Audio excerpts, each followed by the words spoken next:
Langsung saja saya lanjut ke pembahasan fikih karena tadi mulainya udah malam.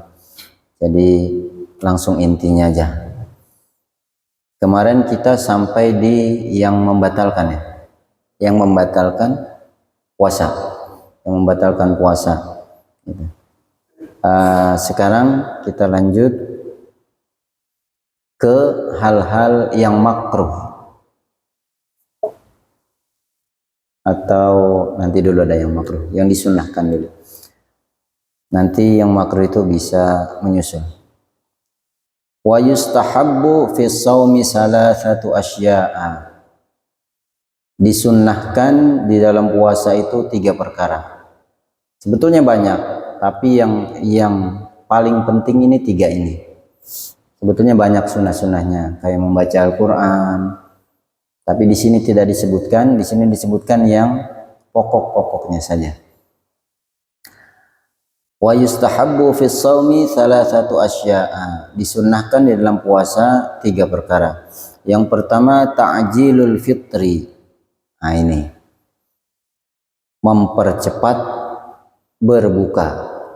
Jadi kalau udah beduk, udah maghrib aja langsung buka. Langsung buka, jangan ditunda-tunda. Itu sunnahnya seperti itu. Jadi kalau udah buka, cepat buru-buru kita buka. Namanya ta'jilul fitri. Makanya orang kita sekarang sering nyebut, mau kemana bang? Mau nyari takjil.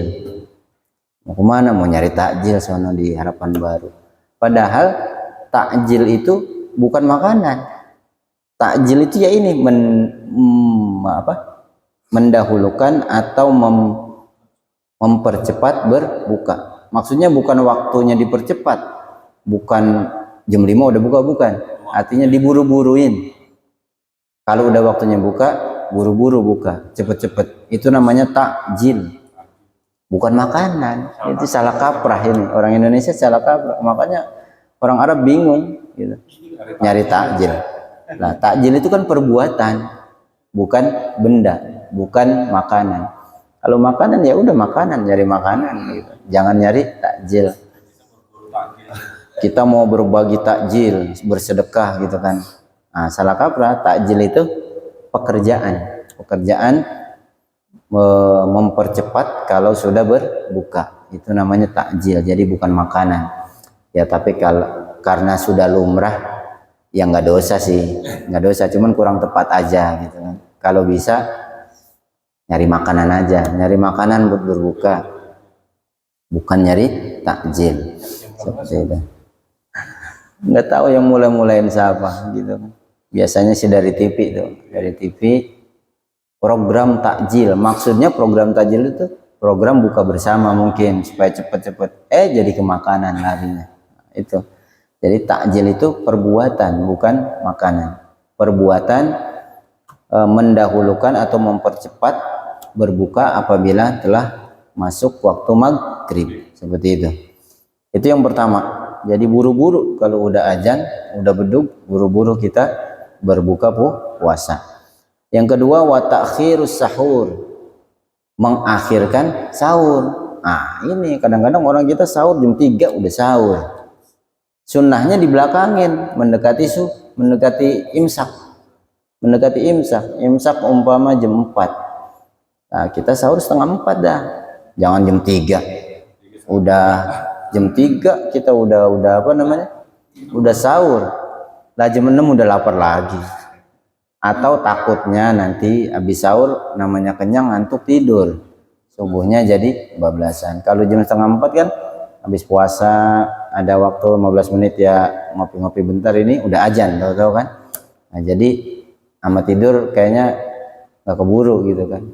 Jadi disunnahkannya mengakhirkan sahur, mendahulukan berbuka, mengakhirkan sahur. Itu yang kedua. Yang ketiga watarkul hujri minal kalami, meninggalkan perkataan yang buruk. Nah ini disunnahkan. Disunnahkan kita menjaga lisan kita. Kalau bisa jangan banyak ngomong dah. Kalau waktu puasa takutnya kita ngomong yang buruk-buruk. Sebetulnya bukan hanya di puasa, di hari biasa juga kita dilarang. Atau disuruh menghindari kata-kata yang buruk. Tapi di bulan puasa ini lebih bahaya karena akan menggugurkan pahala puasa. Jadi itu 3 sunnah-sunnah puasa. Kalau mau ditambahkan qiyamul lail, itu boleh ditambahkan. Jadi bukan cuma 3. Jadi di antara sunnah-sunnah puasa qiyamul lail. Qiyamul lail itu apa? Menghidupkan atau beribadah di malam hari. Contoh, salat tarawih. Salat tarawih itu qiyamul lail. Salat tarawih jam 10 boleh nggak? Boleh. Jam 12 boleh? Boleh. Gitu. Nggak ada waktu terikatnya. Yang penting sebelum subuh, sebelum sahur lah, yang penting. Jadi qiyamul lail itu salah satunya apa? Salat tarawih, tadarus Al-Quran, zikir, lain sebagainya. Itu namanya qiyamul lail. Mengisi malam di bulan Ramadan dengan hal-hal yang baik.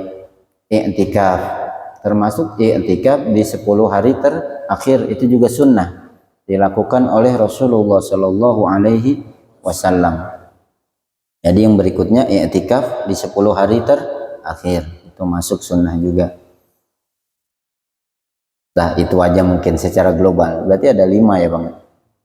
5 ya. Yang lain banyak juga, tapi yang inti-intinya itu seperti itu. Itu sunnah-sunnah puasa, sunnah-sunnah puasa Ramadan. Yang berikutnya ketentuan puasa di bulan Ramadan. Ini ketentuannya nih. Wa yahrumu siyamu khamsati ayyamin.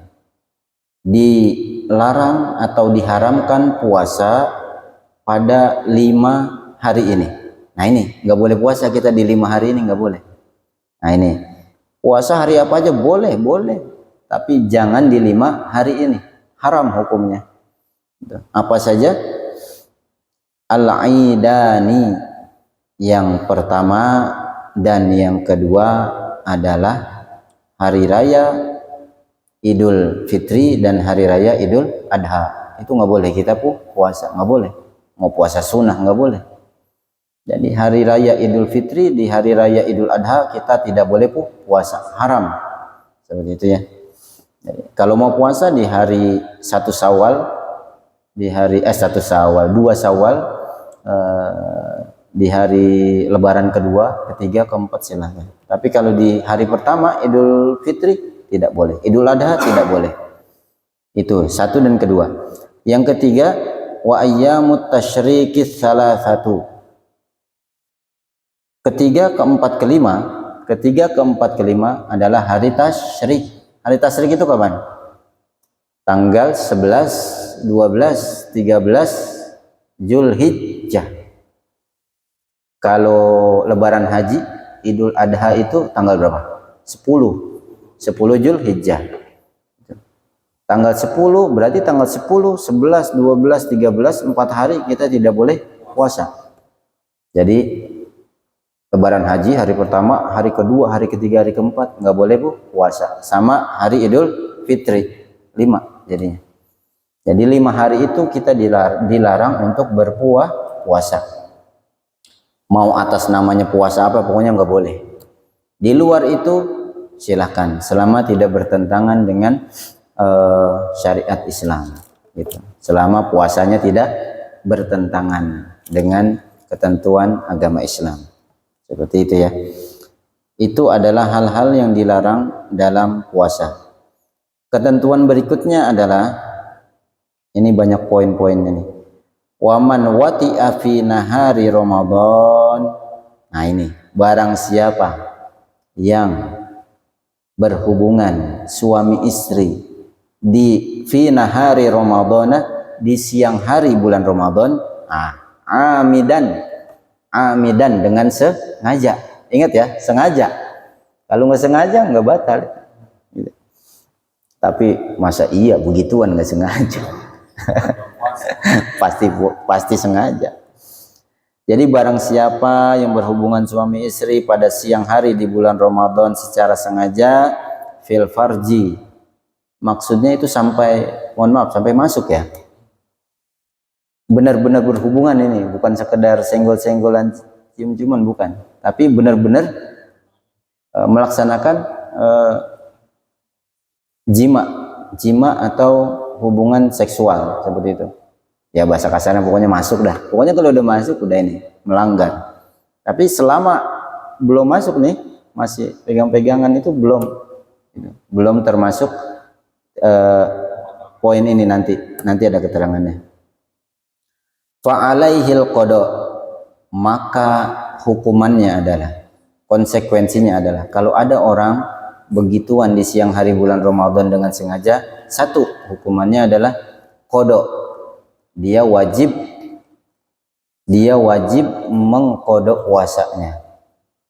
Misalkan hari Senin dia begituan, berarti dia satu hari setelah bulan puasa selesai, maka dia harus mengganti puasa yang dia langgar itu satu hari. Satu itu. Yang kedua, wal kafarah. Jadi ada dua hukumannya. Satu, melaksanakan membayar puasa. Yang kedua, terkena kafarat. Apa itu kafarat? Nah ini. Jadi intinya dia tetap, walaupun dia bayar kafarat, dia harus kodok yang hari dia langgar itu. Karena batal puasanya. Jadi yang pertama dia harus membayar hutang puasanya.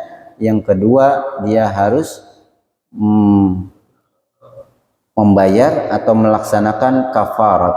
Apa itu kafarah? Kafarah adalah wahia itqu raqabatin mu'minatin. Kafarat itu yang pertama memerdekakan budak. Jadi hukumannya selain dia mengganti utang puasanya, dia harus memerdekakan budak. Nah sekarang kan budak nggak ada nih, budak nggak ada. Jadi pilihannya banyak pilihan. Kafarat itu ada 3 pilihan. Ada 3 pilihan. Yang pertama memerdekakan budak.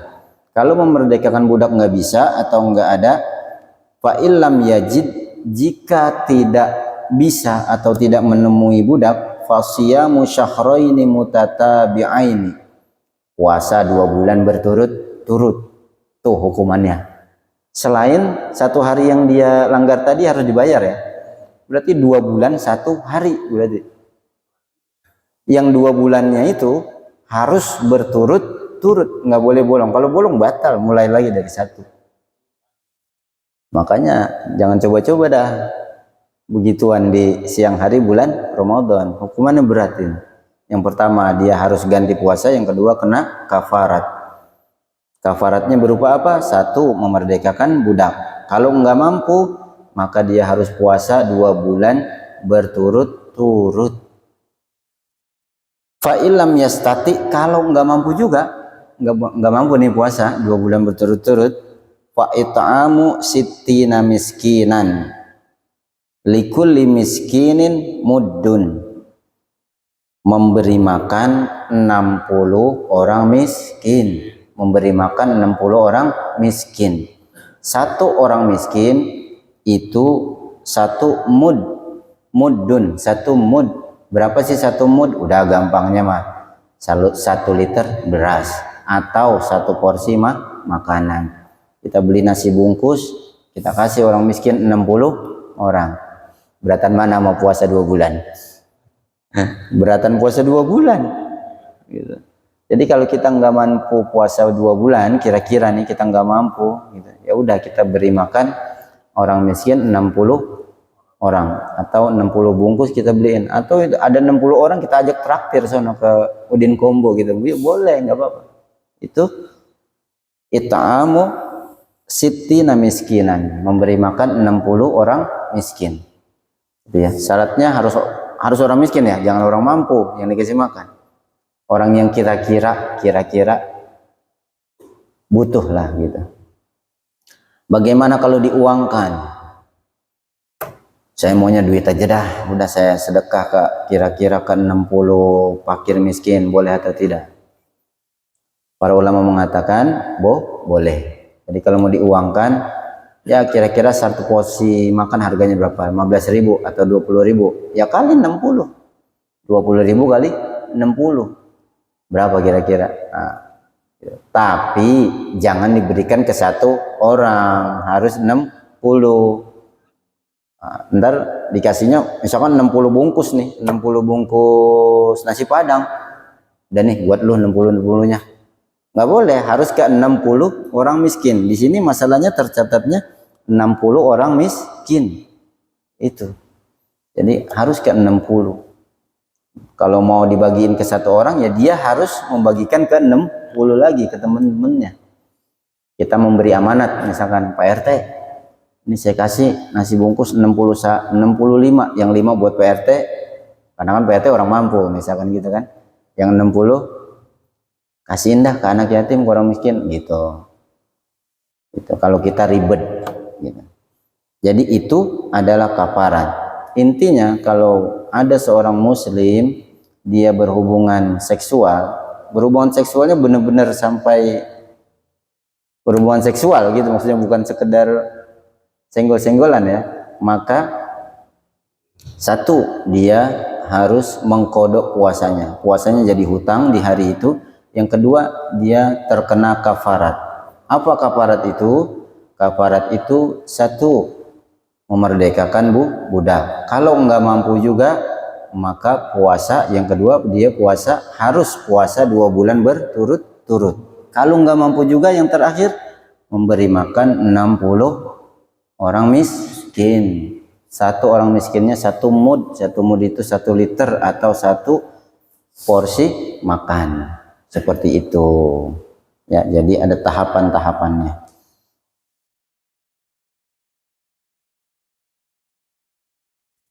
Saya lanjut sebentar. Waman mata, ini ketentuan berikutnya. Itu udah habis ya, tentang berhubungan seksual di bulan Ramadan, di siang hari bulan Ramadan.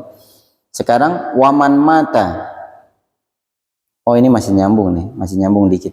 Waman mata wa alaihi siyamun min Ramadana ut'ima anhu likulli yaumin muddun.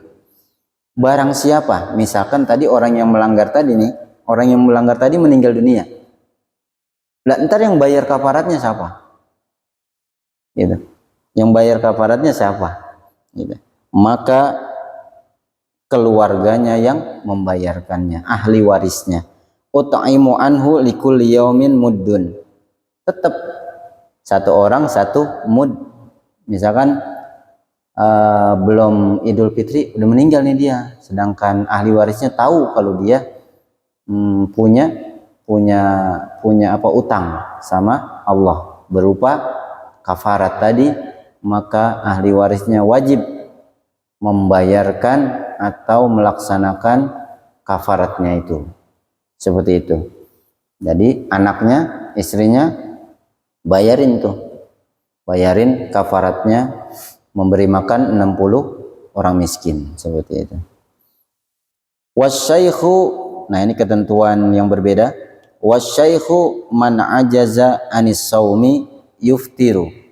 Orang yang sudah lemah, orang yang sudah tua atau lemah dalam berarti kata dia nggak bakalan bisa melaksanain puasa, nggak bakal bisa karena keterbatasan fisik, sakit.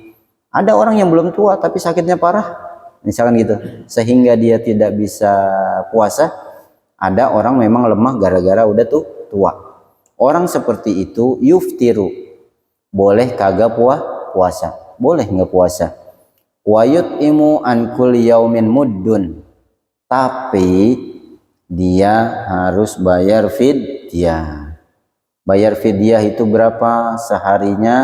Sehari dia meninggalkan puasa, bayar fidyahnya 1 mud. Kayak tadi sama. 1 mud itu kira-kira 1 liter beras atau 1 porsi makanan. Makanya kalau haul kadang-kadang ada orang yang fidyah kan. Itu anak memfidyahkan orang tuanya gitu kan. Tapi kalau kita masih hidup terus kita meninggalkan puasa karena kita sakit atau karena kita sudah tua dan lemah dan pokoknya nggak bakalan bisa bayar kodok puasa dah, maka dia harus bayar fidyah. Harus bayar fidyah. 1 hari 1 liter. Berarti kalau 30 hari 30 liter. Kita kasih orang miskin. Itu bayaran atau penebus daripada kodok puasa kita. Seperti itu. Wal hamilu, nah ini untuk orang hamil. Kalau tadi kan orang sakit sama orang udah tua. Sekarang bagaimana dengan orang hamil?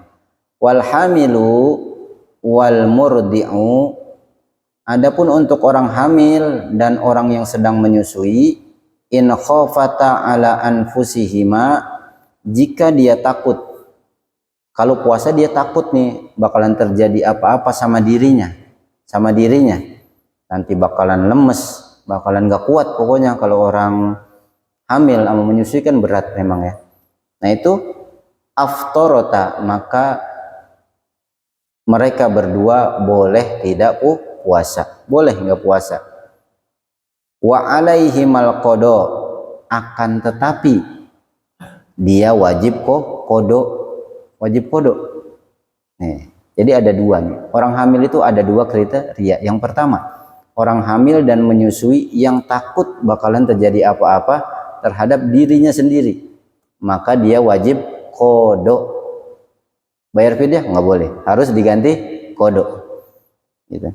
Fa in khafata ala auladihima, akan tetapi kalau perempuan itu yang waktu hamil atau waktu menyusui itu takutnya itu gara-gara bukan hanya dirinya, tapi dia takut anak yang dikandung atau anak yang disusuinya ini terganggu kesehatannya, maka aftorota, dia boleh tidak puasa.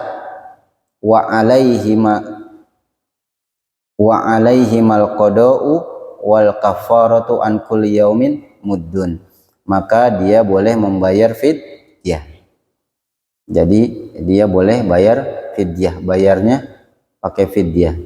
Tapi ada dua pendapat, saya pernah baca, memang orang yang sedang hamil dan menyusui, ulama berbeda pendapat. Ada yang mengatakan boleh bayar fidyah saja, ada yang mengatakan kodok dan fidyah. Kodok juga, fidyah juga.